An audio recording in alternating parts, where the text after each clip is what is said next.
Si cette situation refuse d'entendre le langage humain, elle entendra le langage divin. Le livre d'Esther ne commence pas par Esther, mais elle a achevé la course avec Dieu. Quelque chose peut vous surprendre, comme Job a commencé la tentation avec Satan. Il a tout perdu, mais il n'a jamais douté de Dieu. Il a achevé la course avec Dieu. Je ne sais pas pour toi, bien-aimé, mais vérifie bien ce qui reste, car Dieu commence toujours avec le reste. Donc, il y a encore un reste. Mais Jésus, toi qui dis tu es venu nous sauver, et c'est toi qui sont en train de frapper, c'est que nous, ils vont nous tuer. Jésus dit, laissez-les regarder la fin du film. Et vous comprendrez que ce n'est pas les circonstances qui déterminent ta fin, mais c'est ce que tu es, tu le deviendras. Si tu veux servir Dieu, il faut s'attendre à ce que Dieu garde tout, que tu disparaisses, que tu t'effaces. Il faut apprendre à s'oublier soi-même. Je ne connais pas ta situation, mais je n'ai jamais vu un mort porter son cercueil. Donc si tu portes un problème, c'est parce que tu es un vivant. Donc ce n'est pas ce qui s'arrête, ni ce que tu as perdu, ni ce qui est parti qui peut réveiller un mort. Ce n'est pas ce que tu cherches, espères ou attends qui peut réveiller un cadavre, mais c'est ce que tu touches. Je ne sais pas ce que tu cherches, mais cette femme, elle était fatiguée parce qu'elle perdait du sang depuis 12 ans.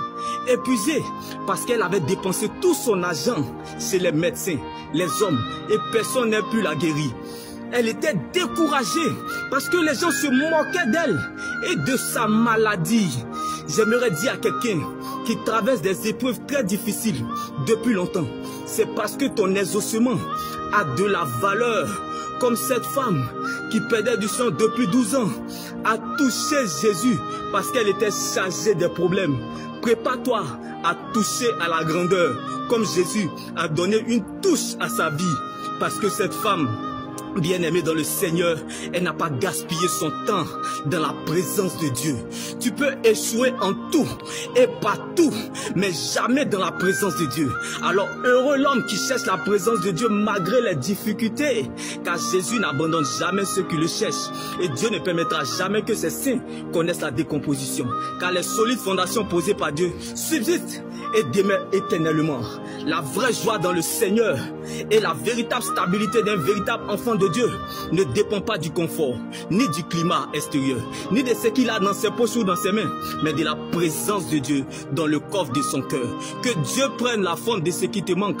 Comme Rachel était plus belle que Léa, au visage sans expression, mais la beauté de Léa était Christ. Comme Goliath était plus grand que David, mais la grandeur de David était Christ.